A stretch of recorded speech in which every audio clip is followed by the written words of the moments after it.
உங்களுடைய தங்கம், வெள்ளி, வைர நகைகளை உடனே செல் பண்ணுமா? நம்பிக்கையான நிறுவனம் Max Gold. Call 04445454545. Max Gold, cash for gold. ஒவ்வொரு மாதமும் கவர்மெண்ட்லேருந்து ஏதாச்சும் ஒரு அப்டேட் கொண்டு வந்திருக்காங்களா, ஏதாச்சும் மாற்றம் வந்திருக்குதா அப்படின்னு சொல்லி நாங்கள் உங்களுக்கு தெரியப்படுத்திட்டு இருக்கிறோம். அந்த வகையில் இந்த மே மாதம் அப்படிங்கும்போது நமக்கு கேஸ் சிலிண்டர்லையும் நம்ம யூஸ் பண்ணுற யூபிஐலையும் பைக் சம்மந்தமாகவும் இன்னும் நிறைய அப்டேட்ஸ் காத்திருக்குது. ஸோ அது எல்லாமே நம்ம ஒன்று ஒன்றா பார்த்துடலாம். ஃபர்ஸ்ட் அப்டேட் என்ன அப்படின்னா இபிஎஃப்ஓ 3.0. அதாவது நம்ம பிஎஃப் பயனாளர்களாக இருக்கோம் அப்படின்னா அவங்களுக்கு இபிஎஃப்ஓ 3.0 அப்படிங்கிறது இந்த மே மாதத்துலேருந்து நடைமுறைக்கு வரும் அப்படின்னு சொல்லியிருக்காங்க. அது நடைமுறைக்கு வந்தது அப்படின்னா நம்மளுடைய பிஎஃப் பணத்தை யூபிஐ ஆப் மூலமாகவும் ஏடிஎம் மூலமாகவும் நம்ம வந்து வித்ட்ரா பண்ணி எடுத்துக்கலாம் அப்படின்னு சொல்றாங்க. அதுக்கப்புறமா இப்போ நம்ம அன்எம்ப்ளாயா இருக்கிறோம், அடுத்த ஒரு மாசத்துக்குள்ள நம்மளுடைய பிஎஃப் பணம் 75% வந்து நம்ம வித்ட்ரா பண்ணி எடுத்துக்கலாம் அப்படிங்கிற ஒரு அப்டேட்டும். அதே போல இப்போ நம்ம பிஎஃப் பணத்தை வந்து வித்ட்ரா பண்ணி எடுக்கணும் அப்படின்னா நம்ம முன்ன ஒர்க் பண்ண கம்பெனியோட ஒப்புதல் இருக்கணும் அப்படிங்கிற மாதிரி சொல்லியிருந்தாங்கல்ல. இனிமேட்டுக்கு அதெல்லாம் நம்ம வாங்க தேவையில்லை, அதாவது எம்ப்ளாயருடைய ஒப்புதல் தேவையில்லை. அதுக்கு பதிலாக நம்ம பிஎஃப் பணத்தை எடுக்கிறோம் அப்படின்னா நம்மளுடைய ஆதார் ஓடிபி ஆத்தென்டிகேஷன் மூலமாகவே வெரிஃபை பண்ணி பார்த்துட்டு நம்மளுடைய பிஎஃப் பணத்தை எடுத்துக்கலாம் அப்படிங்கிற முறை உட்பட இபிஎஃப்ஓ 3.0 அப்படிங்கிறதுல நிறைய நடைமுறைகள் வரப்போகுது அப்படின்னு சொல்றாங்க. அடுத்து ரெண்டாவது அப்டேட், இப்போ நம்ம பைக் யூஸ் பண்ணிட்டு இருப்போம், பைக்ல வந்து நம்மளுடைய நம்பர் பிளேட் பழைய நம்பர் பிளேட்டா இருந்தது அப்படின்னா அதுக்கு 5000 ரூபாயிலிருந்து 10,000 வரைக்கும் ஃபைன் பண்ணுவாங்களாம். அதே போலவே நம்ம வண்டிக்கான இன்சூரன்ஸ் ரெனியூவல் பண்ணுவோம்ல, அதுலயும் சிக்கல் வரும்னு சொல்றாங்க. அதாவது இப்போ பழைய நம்பர் பிளேட் புது நம்பர் பிளேட் அப்படின்னு சொல்லி நான் எப்படி கண்டுபிடிக்கிறது அப்படின்னு கேட்டீங்கன்னா, புது நம்பர் பிளேட் அப்படிங்கிறது HSRP, அதாவது ஹை செக்யூரிட்டி ரெஜிஸ்ட்ரேஷன் பிளேட் அப்படின்னு சொல்றாங்க. இந்த ரெஜிஸ்ட்ரேஷன் பிளேட்ல ஹாலோகிராம் டெக்னாலஜி, ரேசர் பின்னு, அதே மாதிரியே ஸ்னாப்லாக்கு, ஐஎன்டி அப்படிங்கிற குறியீடு, இந்தியாவோட குறியீடு, அசோக் சக்கரா, இது எல்லாமே அந்த பிளேட்ல இருக்கும். அதை வச்சு நம்ம புது பிளேட்டா பழைய பிளேட்டா அப்படிங்கிறத கண்டுபிடிச்சிக்கலாம் அப்படின்னு சொல்றாங்க.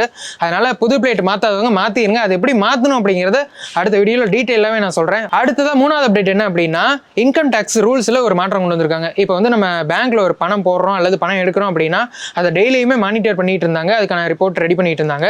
ஆனா இனிமே வந்து பார்த்தோம்னா பணம் போடுறது எடுக்கிறது இது வந்து வருஷத்துக்கு 10 லட்ச ரூபாய்க்கு மேல போட்டிருந்தோம் எடுத்திருந்தோம் அப்படின்னா அதை வந்து மானிட்டர் பண்ணி அந்த வருஷத்துக்கான ரிப்போர்ட்ல கொடுப்பாங்களாம். 10 லட்ச ரூபாய்க்கு மேல நம்ம பண்ணியிருந்தோம் அப்படின்னா, டிரான்சாக்ஷன் பண்ணியிருந்தோம் அப்படின்னா நம்மளுடைய பேன் கார்டை வந்து வெரிஃபை பண்ணுவாங்க அப்படின்னு சொல்றாங்க. ஸோ இனிமேட்டுக்கு இந்த வருஷத்துக்கான நடைமுறை அப்படிங்கிறது வரப்போகுது நம்ம இன்கம் டாக்ஸ் ரூல்ஸ்ல. அடுத்து நாலாவது முக்கியமான அப்டேட் வந்து கேஸ் சிலிண்டர்ல ஒரு முக்கியமான மாற்றம் கொண்டு வந்திருக்காங்க. என்ன அப்படின்னா இப்போ இஸ்ரேல் ஈரான் போர், அமெரிக்கா போர் இதெல்லாம் நடந்துகிட்டு இருக்கிறதுனால நம்மளுடைய கேஸ் சிலிண்டர்ல புக் பண்றதுல நிறைய விஷயங்கள் மாற்றினாங்க இல்லையா. அதுல வந்து நம்ம புக் பண்றோம் அப்படின்னா இப்போ கிராமத்துல இருந்து புக் பண்றோம், ஒரு சிலிண்டர் புக் பண்றோம்னா அடுத்த 25 நாளைக்கு அப்புறமா தான் அடுத்த சிலிண்டர் புக் பண்ண முடியும்.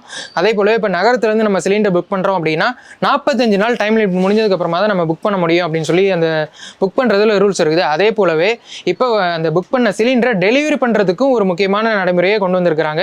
என்ன அப்படின்னா நம்ம இப்போ கேஸ் சிலிண்டர் புக் பண்ணும்போதே நமக்கு ஓடிபி வந்துடும். அந்த ஓடிபி நம்பரை அவங்க டெலிவரி பண்ணும்போது அவங்கள்ட்ட கொடுத்தா சொன்னா மட்டும்தான் அவங்க நமக்கு கேஸ் சிலிண்டர் டெலிவரி பண்ணுவாங்க. அந்த மாதிரி ஒரு நடைமுறையும் வருது. அதனால உங்களுடைய கேஸ் சிலிண்டரோட நீங்க உங்களுடைய மொபைல் நம்பரை லிங்க் பண்ணல அப்படின்னா கரெக்டாக லிங்க் பண்ணிக்கோங்க. உங்களுக்கு மெசேஜ்லாம் கரெக்டாக வருதா அப்படிங்கிறது செக் பண்ணிக்கோங்க. அதே மாதிரியே இப்போ இகேஒய்சி அப்டேட் பண்ணும் அப்படின்னு சொல்லியிருந்தாங்க இல்லையா. எல்லாருமே அப்டேட் பண்ணும் அப்படின்னு சொல்லி ஒரு காலத்தில் இருந்தது, அதாவது மானியம் வாங்குறதுக்காக. அதெல்லாம் அப்டேட் பண்ணல அப்படின்னா நீங்க அப்டேட் பண்ணிருங்க. அதே மாதிரியே இப்போ கவர்மெண்ட் திட்டத்துக்கு கீழே உஜ்வாலா அப்படிங்கிற திட்டத்துக்கு கீழே வந்து நம்ம கேஸ் சிலிண்டர்லாம் வாங்கி அந்த பயனாளியாக நீங்க இருந்தீங்க அப்படின்னா உங்களுடைய இகேஒய்சி அப்படிங்கிறத ஒவ்வொரு வருஷமும் அப்டேட் பண்ணிக்கணும் அப்படின்னு சொல்றாங்க. ஸோ அப்டேட் பண்ணாதவங்க போயிட்டு அப்டேட் பண்ணிருங்க. அதே போலவே இப்போ வந்து மே மாதம் ஒவ்வொரு மாதமும் கேஸ் சிலிண்டரோட ப்ரைஸ் வந்து இன்க்ரீஸ் பண்ணுவாங்க. இந்த மே மாதமும் கேஸ் சிலிண்டரோட ப்ரைஸ் வந்து இன்க்ரீஸ் ஆகிறதுக்கான வாய்ப்பு இருக்கு அப்படின்னு சொல்றாங்க. அடுத்தது அஞ்சாவது ரொம்ப ரொம்ப முக்கியமான அப்டேட் யூபிஐ சம்பந்தமா. இப்போ நம்ம யூபிஐல வந்து அமௌண்ட் அனுப்புறோம் அப்படின்னா அதுக்குன்னு சொல்லி டைம் லிமிட் ஃபிக்ஸ் பண்ண போறாங்க. அதாவது நம்ம 10,000 ரூபாயிலிருந்து அதுக்கு மேல அமௌண்ட் நம்ம அனுப்புறோம் அப்படின்னா அது போய் சேர்றதுக்கு நம்ம அனுப்புனவங்களுக்கு போய் சேர்றதுக்கு 1 மணி நேரம் டைம் லிமிட் எடுத்துக்குமா. இந்த டைம் லிமிட்குள்ள நம்ம வந்து அமௌண்ட் வந்து போக வேணாம், கேன்சல் பண்ணி மறுபடியும் நான் எடுத்துக்கிறேன் அப்படின்னா நம்மளால திரும்ப பெற்றுக்க முடியும் அப்படின்னு சொல்லி இந்த புது திட்டத்தை RBI முன்மொழிஞ்சிருக்காங்க. ஆனா இது இன்னும் நடைமுறைக்கு வரல. இது மூலமா ஆன்லைன் ஃப்ராடு இந்த மாதிரி விஷயங்கள்லாம் தடுக்கலாம் அப்படின்னு சொல்லியிருக்காங்க. ஸோ இதை பத்தி நீங்க என்ன நினைக்கிறீங்க அப்படிங்கிறத கமெண்ட்ல சொல்லுங்க. அதே மாதிரியே நம்ம வந்து யூபிஐ யூஸ் பண்ணி ஏடிஎம்ல பணம் எடுத்துக்கலாம் அப்படின்னு சொன்னோம் இல்லையா. யூபிஐ யூஸ் பண்ணி நம்ம பணம் எடுத்தாலுமே அந்த லிமிட்டை தாண்டிட்டோம் அப்படின்னா நமக்கான அமௌண்ட் அப்படிங்கிறது 17 ரூபாயிலிருந்து 21 ரூபா அப்படிங்கிறத சார்ஜ் பண்றதா சொல்றாங்க. இப்போ இந்த லிமிட்டை பொறுத்த வரைக்கும் உங்களுக்கே தெரியும். இப்போ சிட்டியா இருந்தது அப்படின்னா 3 தடவை நம்ம ஃப்ரீயா எடுத்துக்கலாம். இதுவே மற்ற பகுதியாக இருந்ததுன்னா 5 தடவை ஃப்ரீயா எடுத்துக்கலாம் அப்படிங்கிற லிமிட் இருக்கு இல்லையா.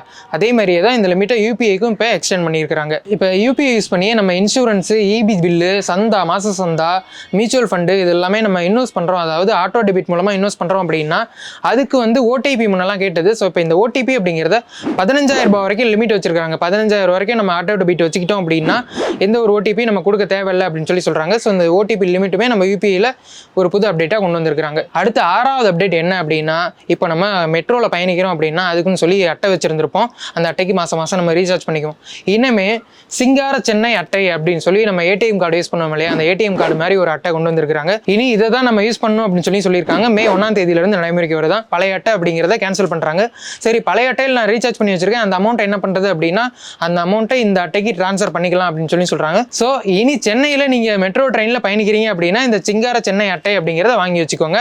அதுதான் உங்களுக்கு யூஸ்ஃபுல்லாக இருக்கும். அடுத்ததாக ஃபைனல் அப்டேட் 7வது அப்டேட் என்ன அப்படின்னா, மதுபானத்துடைய வரியை உயர்த்தியிருக்காங்க. உடனே மதுப்பிரியர்கள்லாம் சாக்காயிராதீங்க. இது வந்து கர்நாடகாவில் 20% வரைக்கும் இந்த கலால் வரி அப்படிங்கிறத மதுபானத்துக்கு உயர்த்தியிருக்கிறாங்க. மே 1ஆம் தேதியிலேருந்து அங்கே நடைமுறைக்கு வருதான்.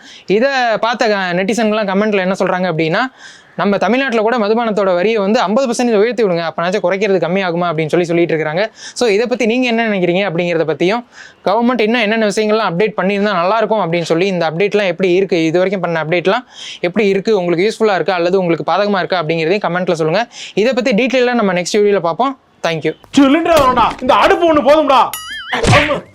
என்ன அவன் சிலிண்டருக்கு போராட்டம் நடத்திருக்காங்க. எவ்வளவு பெரிய சிலிண்டரை கொண்டு தூக்கி போட்டு நடுவுல உடைக்கிறியே, அறிவு இல்ல.